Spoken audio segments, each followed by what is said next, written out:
हमने शुक्र है कि इस सूरज को प्रेमी अनुग्रहकारी दयालु परमेश्वर एक बार फिर से हम आपके पवित्र चरणों में आते हैं, आपकी निकटता आपकी हुजूरी में आते हैं।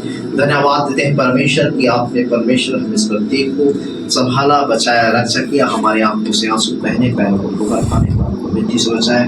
उसके आपके हृदय से धन्यवाद देते हैं। धन्यवाद देते हैं आपके फजल, आपके अनुग्रह के खुशी प्रति भोर को आपकी करुणा, आपके डरवइयों की बार नहीं होते चली जाती है। सो आपके हृदय से धन्यवाद देते हैं। धन्यवाद देते हैं जी, आपने परमेश्वर आज सौंप में हमें बल दिया, शक्ति दिया, सामर्थ्य दिया, एक बार फिर से हम आपके पवित्र हुजूरी में पाए जाते हैं। सो आपके हृदय से धन्यवाद देते हैं। पवित्र आत्मा प्रभु इस वक्त सारी स्थिति को अपने आत्मा के नियंत्रण में ले और हर एक वचन जो इस वक्त बोए जाते हैं आपकी ओर से होने पाए, जैसा कि आपके वचनों में लिखा आकाश से वैसा हिमाते हैं और वो यूं ही नहीं चले जाते पर तो भूमि पर पड़ते हैं, वो झुक जाते हैं और बोने वालों को बीज और खाने वालों को अन्न देकर के जाते हैं। सो ठीक उसी प्रकार से आज का हर एक वचन परमेश्वर वो आपकी ओर से होने पाए और ये व्यर्थ न जाए, किंतु परमेश्वर ये 100 गुना फल लाने वाला हो उसके परमेश्वर हर स्थिति को अपने आत्मा के नियंत्रण मिले, हर एक के हृदय को तैयार कर उपजाऊ भूमि बनाओ, जिससे कि परमेश्वर 100 गुना फल लाकर आपके निर्माण कारण के सारा आदर महिमा समर्पण हम आपको देते हैं, यीशु के नाम से प्रार्थना करते हैं, आमीन।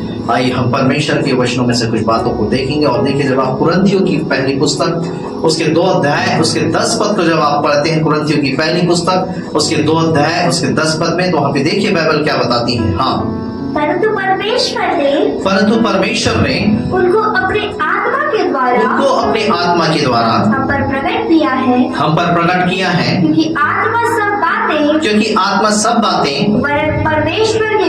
वरन परमेश्वर की गुण बातें जांचता है। मनुष्यों में से कौन किसी मनुष्य की बातें जानता है? केवल मनुष्यों की आत्मा जो उसमें है, वैसे ही परमेश्वर की बातें भी कोई नहीं जानता, केवल परमेश्वर की आत्मा। परंतु हमने संसार की आत्मा नहीं, परंतु वह आत्मा पाया है जो परमेश्वर की ओर से है, कि हम उन बातों को जाने जो परमेश्वर ने हमें दी है, जिसको हम मनुष्यों के ज्ञान की सिखाई हुई बातों में नहीं, परंतु आत्मा की सिखाई बातों में, आत्मिक बातों से मिलाकर सुनाते हैं। Hallelujah, hallelujah. जब कुरिन्थियों की पहली पुस्तक उसके 2 अध्याय उसके 10 पद से जब हम 12 पद तक 13 पद तक हम पढ़ते हैं, तो बाइबल यहाँ पे इस प्रकार से बताती है। 11 पद में हम पढ़ रहे हैं कि मनुष्यों में से कौन किसी मनुष्य की बातें जानता है? केवल मनुष्य की आत्मा जो उसमें है, और वैसे ही परमेश्वर की बातें कोई नहीं जानता, केवल परमेश्वर की आत्मा। 12 पद में लिखा है, परंतु हमने संसार की आत्मा नहीं, परंतु वह आत्मा पाया है जो परमेश्वर की ओर से है, कि हम उन बातों को जाने जो परमेश्वर ने हमें दी है। Hallelujah, hallelujah. यहाँ पे लिखा, मनुष्यों में से कौन किसी दूसरे मनुष्य की बातों को जानता है? केवल वही मनुष्य जिसके अंदर उसकी आत्मा है, और वैसा ही परमेश्वर की बातों को कोई नहीं जान सकता, केवल परमेश्वर की आत्मा। आज एक व्यक्ति यदि अपने बाजू वाले व्यक्ति के मन में क्या बातें हैं वो किसी प्रकार से नहीं जानता, उस बाजू वाले के व्यक्ति के मन में क्या चल रहा है, क्या सोच रहा है, क्या विचार कर रहा है, वो किसी प्रकार से नहीं जान सकता। एक व्यक्ति अपने मन की बातों को जानता है, वैसे ही दूसरा व्यक्ति अपनी मन की बातों को जानता है, वैसा ही परमेश्वर के मन की बातों को कोई जानता है, तो उसकी आत्मा अर्थात पवित्र आत्मा। हालेलुया।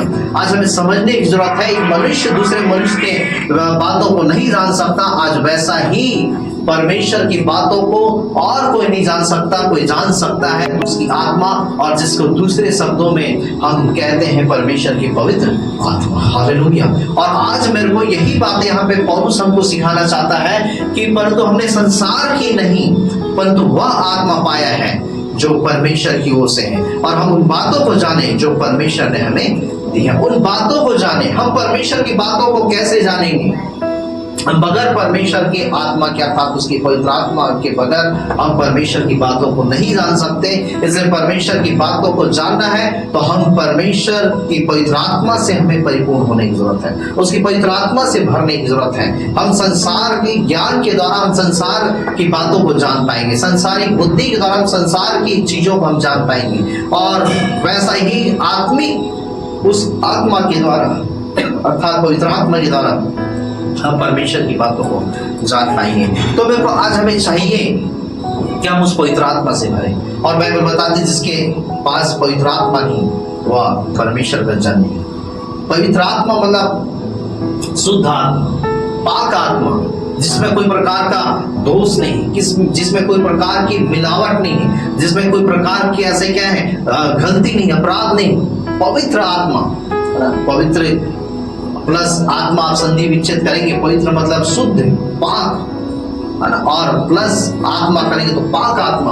और पाक आत्मा किसी मनुष्य के पास नहीं, पाक आत्मा किसी के पास है, वो केवल परमेश्वर के पास है। और परमेश्वर ही अपने उस पवित्र आत्मा अर्थात पाक आत्मा के अंश को मनुष्य को देता है, जैसे कि वो पवित्र आत्मा उसके साथ रहता है। और बाइबल बताती मेरे को जब ये पवित्र आत्मा जब एक व्यक्ति के जन्म में आता है, ये पवित्र आत्मा वो ऐसी आत्मा नहीं जैसा कि आप अन्य भूत और प्रेत की आत्मा को देखते हैं, या किसी और कोई मर जाता है तो कहा जाता है कि उसकी आत्मा भटक रही। ये ऐसी दूषित आत्मा नहीं, किंतु ये पवित्र आत्मा है, ये सत्य की आत्मा है। बाइबल बताती है ये अनुग्रह की आत्मा है। इस पवित्र आत्मा की विषय में ये सहायक है, यह हमारी मदद करता है। पवित्र आत्मा एक व्यक्ति है, जैसा एक व्यक्ति जो है उसका स्वभाव होता है कि प्रेम करना, क्षमा करना, दया करना, बातें करना, अगुवाई करना, है ना, रोना, हंसना।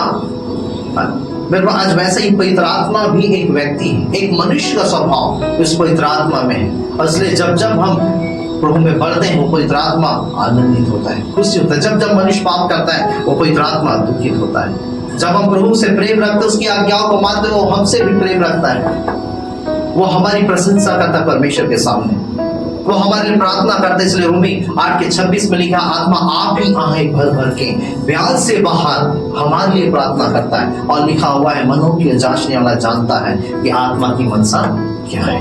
आज हमें जानना है वो हमारा सहायक है, वो हमारा संग साथ रहने वाला परमेश्वर। इसलिए यीशु मसीह ने कहा कि मैं जाता हूं पिता के पास और तुम्हें अकेला नहीं छोड़ूंगा, मैं तुम्हें अनाथ नहीं छोड़ूंगा, मैं अपनी तुम्हें आत्मा दूंगा जो सदा सर्वदा तुम्हारे साथ रहेगा। हालेलुया। तो आज मेरे को हमें उस पवित्र आत्मा की जरूरत है।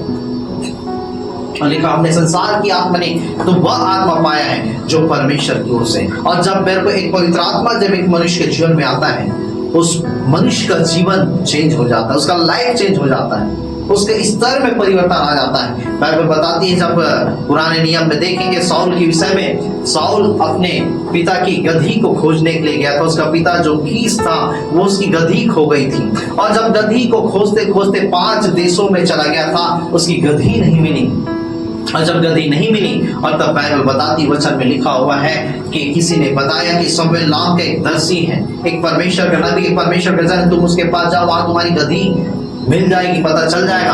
और तब उसके पास जाते हैं, शमूएल कहता है कि जब तुम इस पहाड़ से उतरोगे तो तुम्हें नबियों का एक झुंड मिलेगा, और तो नबियों के झुंड में तुम शामिल हो जाना, और जैसे ही तुम झुंड में तुम शामिल हो जाओगे तुम बदल करके और मनुष्य सा हो जाओगे। और बाइबल बताती जैसे शमूएल ने कहा वैसा ही हुआ, जैसा ही उस नबियों के संगति में गया। बाइबल बताती है वचन में लिखा हुआ है वो परिवर्तित हो गया, बदल गया, वो नबूवत करने लगा, और परमेश्वर ने उसे अभिषेक किया कि वह क्या है इस्राएलियों के मध्य में राजा के लिए चुना जाए। हालेलुया। जब पवित्र आत्मा एक व्यक्ति के जीवन में आता है, परमेश्वर उसके लाइफ को चेंज कर देता है, बदल देता है, उसे संसारिक से अलौकिक में बदल देता है, उसे स्वाभाविक से अस्वाभाविक में बदल देता है, उसे पृथ्वी में रहने वाले से उसे क्या है उस स्वर्गीय अनुभव में उसे क्या है चेंज कर देता है। जैसा कि हम उस प्रेरित काम में उस साउल के विषय में हम देखते हैं, जिसको आज हम पौलुस के नाम से हम जानते हैं। साउल जो जिसे आज पौलुस के नाम से जानते हैं, वो पौलुस साउल के नाम से जाना जाता था, और लिखा हुआ है वो बहुत विद्वान था, गमलीएल के पैरों के पास बैठकर उन्हें शिक्षाओं को प्राप्त किया था, कई सारी शिक्षाओं को उसने ग्रहण किया था।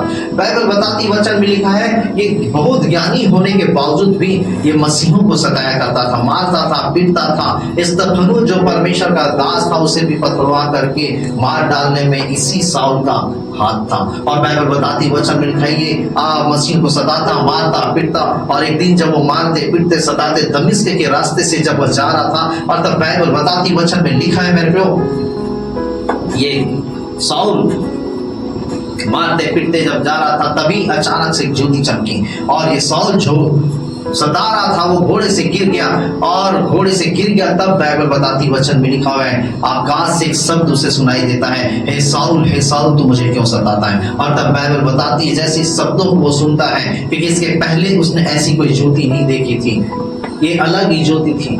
कई ज्योतियों को उसने देखा लेकिन उसमें वो पावर नहीं थी कि उसे घोड़े से गिरा दे या उसे अंधा कर दे, किंतु एक अलग ही ज्योति थी जो उसकी आंखों की रोशनी को अंधी कर दिया। लिखा हुआ है वो घोड़े से गिर गया, और जब इस परिस्थितियों में पढ़ करके वो साउल चिल्लाता है, पुकारता है, हे प्रभु तू कौन है। और तब बाइबल बताती है आकाश से शब्द निकलता, मैं यीशु हूं जिसे तू सताता है, मैं यीशु हूं जिसे तू सताता है। और तब बाइबल बताती वचन में लिखा हुआ जैसे ही वो शब्द सुनता है, मैं यीशु जिसे तू सताता है, तब वो सोचता है कि क्या जिसके लोगों को मैं मारता था, पीटता था और सताया था, क्या वही मेरा प्रभु है। और तब बाइबल बताती वचन में लिखा है मेरे को, वो हनन्याह नाम के परमेश्वर के जन को परमेश्वर ने भेजा, और लिखा हुआ है साउल 3 दिन से देख नहीं सकता था।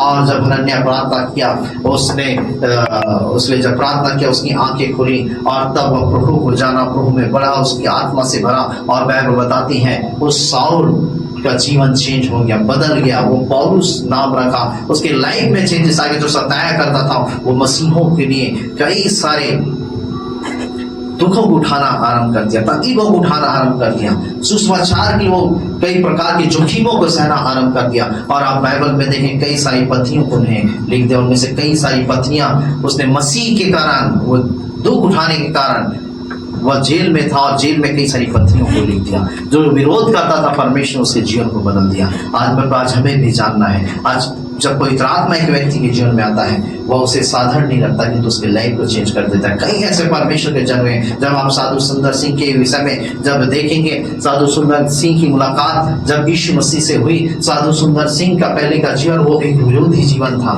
उसकी माँ जो है वो प्रभु को मानती थी, लेकिन ये कई बार उसका विरोध करता और अनावश्यक बातों को करता, बाइबल को जला दिया, लेकिन इसके जीवन में शांति नहीं थी। और तब एक दिन वह जो है अपने जीवन की अशांति को लेकर के बहुत परेशान था, और एक दिन वह जो है क्या है सोचने लगा कि कौन ऐसा ईश्वर है जिसने मुझे बनाया है, और यदि मेरे सामने नहीं आएगा तो मैं आज ट्रेन में कट करके मैं मर जाऊंगा।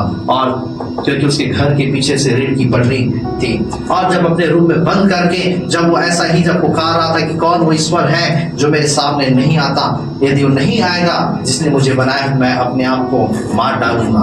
और तब लिखा हुआ है जब वो सोच ही रहा था, तब परमेश्वर से उसकी मुलाकात हुई, पवित्र आत्मा से उसकी मुलाकात हुई, और तब परमेश्वर ने उसे दर्शन दिया, मैं तेरा परमेश्वर हूँ। और उस दिन से इस साधु सुंदर सिंह जो विरोध करता था उसका जीवन बदल गया। बिल्कुल कई ऐसे लोग हुए जब उसके जीवन में परमेश्वर की पवित्र आत्मा आई, और जब उन्होंने चाहा कि हम अपने जीवन को बदले, चेंज करें, परमेश्वर ने उसके जीवन को चेंज कर दिया। इसलिए आज हमें जानना है परमेश्वर की आत्मा जब किसी व्यक्ति के जीवन में आता है, उसके जब वो व्यक्ति अपने जीवन को समर्पित करता है कि मेरे जीवन में आप काम कर, मेरे जीवन को बदल, मेरे जीवन को बना, मेरे जीवन को तैयार कर, मेरे को खुदा का आत्मा जब वो आता है वह ऐसा नहीं जाता कि तो लोगों के जीवन को बदल देता है। हालेलुया। इसलिए बाइबल बताती है, वचन में लिखा है, हमने संसार की आत्मा नहीं कि तो वह आत्मा पाया है जो परमेश्वर की ओर से है। हालेलुया। मेरे पर दूसरी बातें हमें जानना है, वो परमेश्वर की आत्मा जब हमारे जीवन में आता है वो हमें सिखाता है। इसलिए यूहन्ना 14:26 में लिखा हुआ है, जब सत्य की आत्मा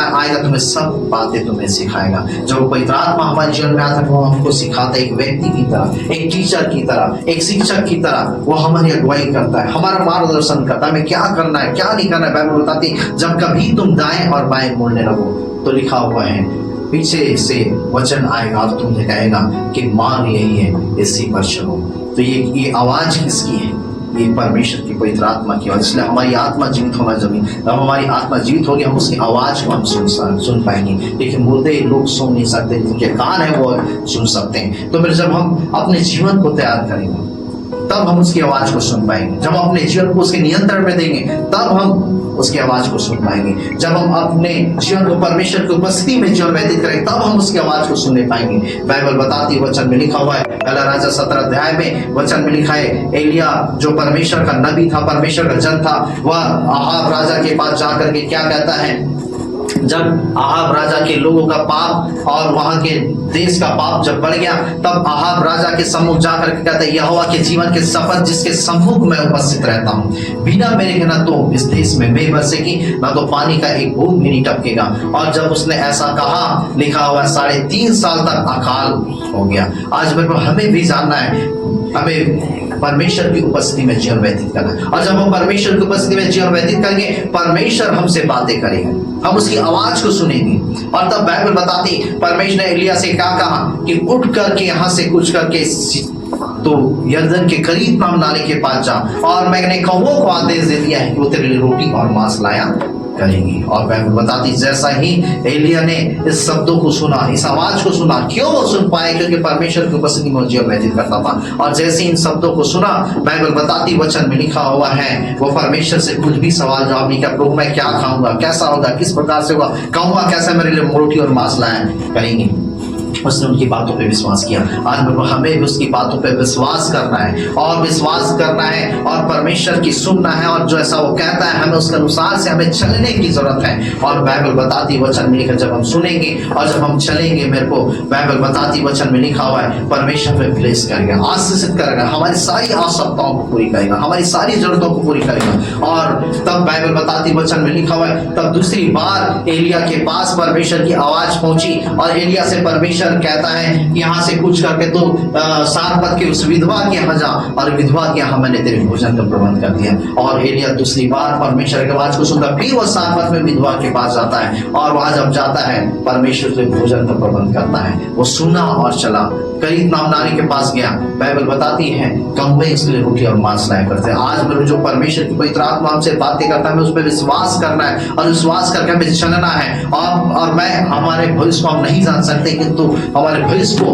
हमारे आने वाले टाइम को परमेश्वर बेहतर ढंग से जानता है। इसलिए हमें उस पर विश्वास कर उसके पीछे चलना है। वो हमें लज्जित होने नहीं देगा, किंतु वो हमें बढ़ाएगा, इस्तेमाल में लाएगा, और अपनी महिमा, अपनी सेवा हमारे जीवन के द्वारा लेगा। तो बाइबल बताती, वो हमें सिखाता है एक शिक्षक की तरह। जब पवित्र आत्मा आता है वो हमें हर परिस्थितियों में चलना, इसलिए लिखा हुआ है, पौलुस लिखता है, जो सामर्थ प्रभु देता है उसमें मैं सब कुछ कर सकता हूँ।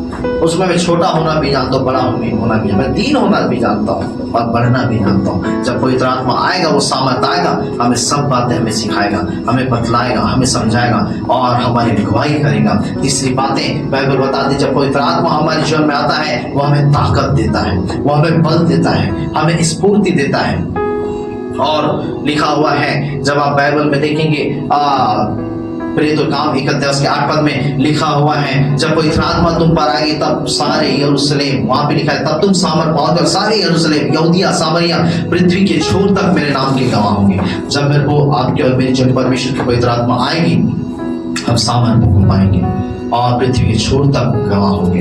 लिखा हुआ है, वो ताकत देता है, हमें बल देता है, हमें शक्ति देता है। जैसा कि आपको भी पंखे को, कूलर को, कोई भी लाइट को जब तक उसे बिजली से ना जोड़ा जाए वो चल नहीं सकता, वैसा ही हम जो मनुष्य हैं, और मनुष्य उस परमेश्वर के पवित्र आत्मा से ना भरे, हम एक भी टाइम हम सही तरीके से जीवन व्यतीत नहीं कर सकते।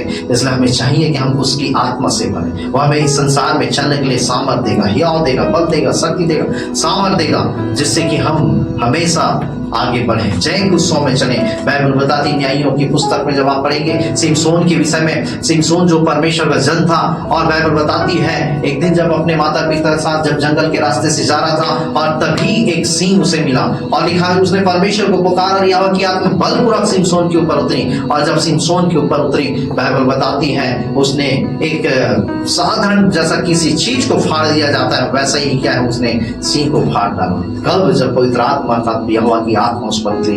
बाइबल बताती है मेरे को, जब जंगल के रास्ते के बाद फिर वह रेगिस्तान के रास्ते से जा रहा था। बाइबल बताती है, वचन में लिखा है, उसके 1000 शत्रुओं ने उसे घेर लिया। जब 1000 शत्रुओं ने उसे घेर लिया, लिखा हुआ है वह यहोवा को पुकारा, तब वहीं उसे एक गधे का जबड़े का हड्डी मिला और उस गधे के जबड़े का हड्डी से वह क्या 1000 लोगों को मार दिया।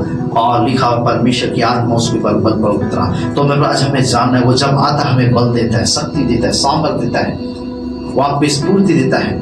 इसलिए लिखा, जब पवित्र आत्मा तुम पर आएगी तब तुम सामर्थ पाओगे। इसलिए उसके सामर्थ के लिए हमें इंतजार करना है। बाढ़ जो नहीं थी किसी के पास, वो पवित्र आत्मा आप बाढ़ जो है इंतजार करें। बाइबल बताती है प्रेरितों के काम उसके 2 अध्याय में जब आप पढ़ेंगे, पतरस के जीवन को देखेंगे, यीशु मसीह के चेलों के जीवन को देखेंगे, जब वो यीशु मसीह को जब पकड़ करके ले गए और पकड़ करके ले गए, सारे चेले जो डरे और सहमे थे, रूम में छिपे हुए थे। और तब मेरे को बाइबल बताती वचन में लिखा हुआ है, यीशु मसीह ने कहा था कि जब तक तुम सामर्थ न पाओ तुम क्या है यरूशलेम में ठहरे हो। और उस प्रतिज्ञाओं को याद करके वो जब पैंतीकुस का दिन आया और उस दिन जब वो इकट्ठे थे और एक मन निश्चित होकर के उपरौठी कोठरी में 120 लोग जब प्रार्थना कर रहे थे, और तब लिखा हुआ एकाएक आंधी किसी सनसनाहट का शब्द सुनाई दिया और जिससे कि वह जगह जहाँ इकट्ठे तो हिल गए और वहां मिल गया आग की सी चीजें फटती हुई दिखाई दी और उनमें से हर एक पर आ ठहरी और उस सब के सब अन्य भाषा बोलने लगे। उस सब के सब पवित्र आत्मा से भर गए। और आपको मालूम है, जब ये सारे चेले पवित्र आत्मा से भर गए, जो डरे हुए थे, सहमे हुए थे, प्रेरितों के काम उसके 2 अध्याय में जब आप पढ़ेंगे 36-37 पद में आगे पढ़ेंगे, जो पतरस जो डरा हुआ था वो हियाव के साथ खड़ा होकर कहता है कि जिसको तुमने क्रूस में चढ़ाया है, जिसको तुमने मार डाला, वही उद्धार करता मसीह है। और बाइबल बताती है, जब उसने सुसमाचार सुना लोगों को बताता है, लिखा सुनने वालों के हृदय छीनते हैं। वो आकर के पतरस से कहने लगे, हे भाई को हम क्या करें। और तब लिखा हुआ है, पतरस कहता है, तुम में से हर एक अपने अपने पापों से मन फिराओ, बपतिस्मा लो और तब तुम पवित्र आत्मा का दान पाओगे। उन्होंने पतरस की बातों पर विश्वास किया, मन फिराया, बपतिस्मा लिया और फिर वो प्रेरितों के साथ वो संगति करने लगे, रोटी तोड़ने लगे, प्रार्थना करने में लौलीन हो गए। और लिखा बड़े बड़े अद्भुत काम प्रेरितों के द्वारा होने लगे। किसके द्वारा? ये वही पतरस जो छिपा हुआ था, जो डरा हुआ था। और यही पतरस प्रेरितों के काम उसके 3 अध्याय में जब पढ़ेंगे, जब वो प्रार्थना करने की जगह जब जा रहे थे और तब लिखा हुआ उस भवन के फाटक के पास एक जन्मित लंगड़े को बैठा दिया गया था। उस फाटक का नाम सुंदर फाटक था कि वो उस लंगड़ा जो कुछ भी आने जाने वाले उनसे भीख मांगा करें। और तब पतरस से यूहन्ना वहां से गुजरता है। कई लोग वहां से गुजरते हैं, तो जैसा कि आप देखते हैं कि कोई भिखारी हमको कोई क्या कोई चावल दे रहा है, कोई पैसा दे रहा है, कोई और अन्य चीजों को दे रहा है, तो वैसा लोग उसे दिया करते थे। तब पतरस और यूहन्ना वहां पे पहुंचे तो वो जन्म का लंगड़ा कुछ पाने की आस में देखने लगा कि पतरस और यूहन्ना से मुझे कुछ मिल जाए। लेकिन पतरस और यूहन्ना कहता है कि सोने और चांदी तो हमारे पास नहीं, लेकिन जो कुछ हमारे पास है वो हम तुम्हें देते हैं। यीशु मसीह नासरी के नाम से उठ और चल गए। और बाइबल बताती है उसके दोनों कंधों को पतरस और यूहन्ना ने पकड़े और जैसे ही उसने कहा यीशु मसीह नासरी के नाम से उठ और चल, फिर वह तुरंत उठ करके चलने फिरने लगा और उछलते कूदते वह परमेश्वर के भवन में जा करके वह उसकी स्तुति करने लगा। हालेलुया। ये वही पतरस से डरा हुआ था, सहम हुआ था, लेकिन आज सामर्थ के काम हो रहे हैं। लोग कहने लगे ये अनपढ़, ये गंवार, ये इसके द्वारा कैसे बड़े बड़े काम हो रहे हैं, ये क्यों हो रहा है? परमेश्वर की पवित्र आत्मा द्वारा। जब पवित्र आत्मा देता है, आता है किसी के जीवन में, उसे सामर्थ देता है, बल देता है, शक्ति सामर्थ देता है। बिल्कुल इसलिए बाइबल बताती वचन में लिखा हुआ है कि दाखरस के मतवाले न बनो क्योंकि उससे लूचपन होता है, कि तो आत्मा से परिपूर्ण होते जाओ। हमें उस पवित्र आत्मा से परिपूर्ण होना है। जब एक व्यक्ति जब नशा करता है तो उसके जीवन में उस नशा का अधिकार चलता है।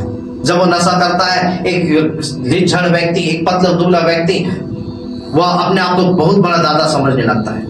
वो चीखने लगता है, चिल्लाने लगता है, गाली गलौज करने लगता है।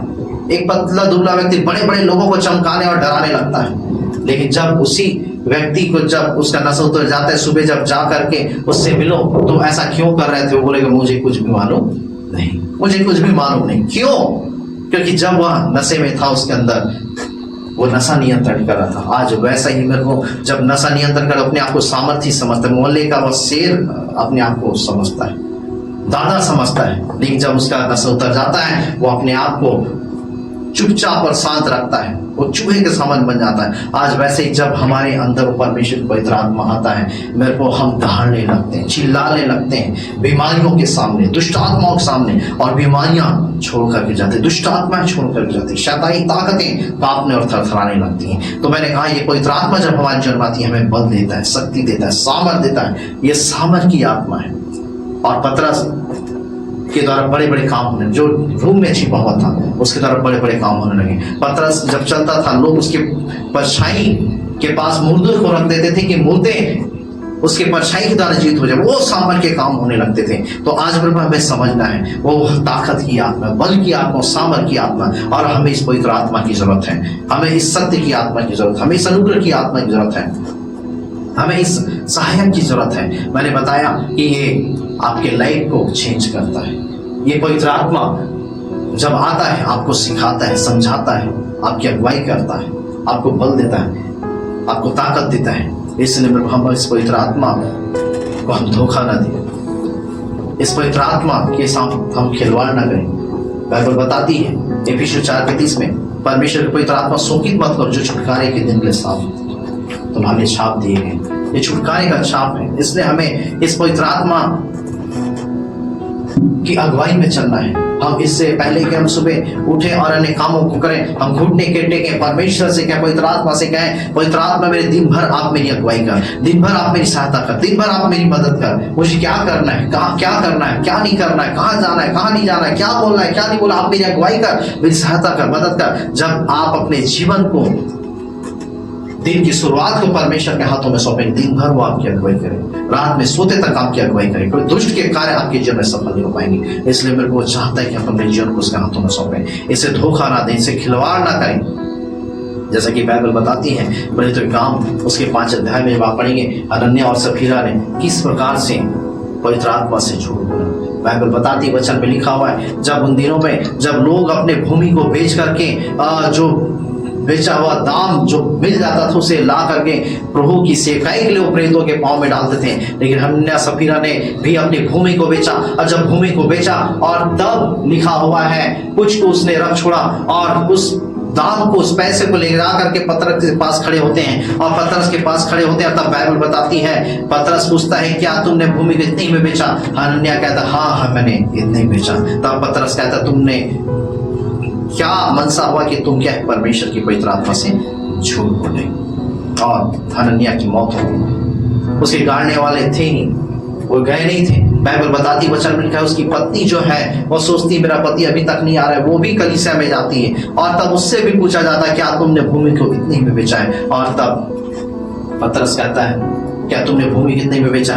उसकी पत्नी सफीरा कहती हाँ हमने इतने में बेचा है, और तब उसकी पत्नी की तुरंत मौत हो गई। मैंने कहा पवित्र आत्मा को धोखा न दें, हम झूठ ना बोले, वो सत्य की आत्मा, अनुग्रह की आत्मा है, वो सहायक है, और जब हम उसका आदर करते हैं हमारा आदर करते, जब उसे सम्मान देते हैं वो परमेश्वर हमें भी सम्मान देता है, वो हमें हमारी सहायता करता है कि हम अपने आशीषों को संभालें।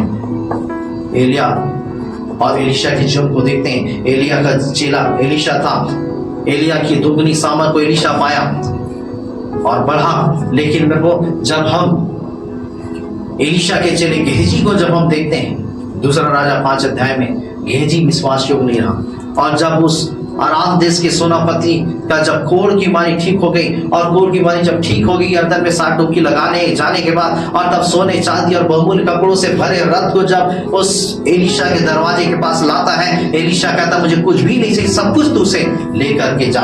और तब वो नामान सुरयानी वो रथ से भरा हुआ सोना चांदी बहुमूल्य कपड़ों को वो लेकर के जब जाता है, और तब बाइबल बताती, वचन में लिखा हुआ है, गेहजी जो एलीशा का चेला था वो सोचने लगता है इतनी बड़ी बीमारी से, कोढ़ की बीमारी से नामान सुरयानी ठीक हुआ है, और मेरा स्वामी एलीशा उसे कुछ भी नहीं ले रहा है, वो कुछ ले चाहे मत ले, लेकिन मैं निश्चय उस रथ के पीछे होऊंगा और कुछ ना कुछ उससे ले लूंगा। और तब बाइबल बताती, वचन में लिखा हुआ है कि वह उस रथ के पीछे दौड़ता है। तब वो नामान सुरयानी किसी व्यक्ति को रथ के पीछे दौड़ते देख करके वो अपने रथ को रुकवाता है, और तब ये गेहजी कहता है उस नामान सुरयानी से कि प्रेम देश से कुछ परमेश्वर के जन आए हुए हैं, और मेरे स्वामी एलीशा ने मुझे आपके पास भेजा है कि उनको कुछ कपड़े और बहुमूल्य चीजें भेंट देनी है, इसलिए आप मुझे कुछ सोने चांदी बहुमूल्य को दे दीजिए, जिससे कि उन परमेश्वर के भक्तों को भेंट दिया जा सके, उन जनों को भेंट दिया जा सके। और नामान सूर्यानी वो कोढ़ की बीमारी से चंगाई तो पाया था, वो हंसी खुशी वह उस सोने चांदी बहुमूल्य कपड़ों को वह एलिशा के सेवक गेहजी के हाथों में दे दिया, और गेहजी उन सारे वस्त्रों को, उस सोने चांदी को वो अपने रूम में रख के आता है। और तब एलिशा पूछता है तू कहां से आता है? गेहजी कहता मैं कहीं नहीं गया। तब एलिशा कहता वो सारा हाल जो तू उस रथ के पीछे हो लिया था वो सब कुछ मुझे मालूम है, इसलिए नामान का कोढ़ तुझे और तेरे वंश में हो जाए। मेरे को बाइबल बताती है उसने परमेश्वर की पवित्र आत्मा से झूठ बोला, पवित्र आत्मा को धोखा दिया। जब हम धोखा देते हम धोखा खाते हैं, इसलिए मेरे भाव से आदर करें, कदर करें, सम्मान करें। वो आपके और मेरी आशीषों को संभालने के लिए वो हमारी सहायता मदद करे, वो हमें जय को स्वामी लिए फिर करेगा, वो हमें हमेशा विजय दिलाएगा। जैसे दाऊद को परमेश्वर हमेशा विजय दिलाए, वो सामर्थ्य हमें भी विजय दिलाए और हमें आशीषित करें। तो इस वचनों के द्वारा आप सबको ब्लेस करें, आशीषित करें। आइए हम प्रार्थना में जाएं। जीवित सामर्थ्य अनुग्रहकारी दयालु परमेश्वर वचनों के द्वारा हर एक को ज्ञान दे, बुद्धि दे, समझ दे कि इस वचन के द्वारा हर एक आपके बताई बातों को सीख सके, समझ सके और आपकी पवित्र आत्मा का वो आदर कर सके, आपकी पवित्र आत्मा से भर सके, आपकी अगुवाई में चल सके, जिससे कि आपकी महिमा हर एक के जीवन के द्वारा उसके हर एक की जीवन में आपकी अगुवाई, आपकी सहायता मदद को जानते जितनी बातों को हमने नहीं मांग उससे दे, आपकी पवित्र आत्मा आपकी पाखरू इन्हीं की अगुवाई कर पाए और आपकी सहायता इनको निरंतर मिल पाए। हम सारा आदर यीशु के नाम से आमीन।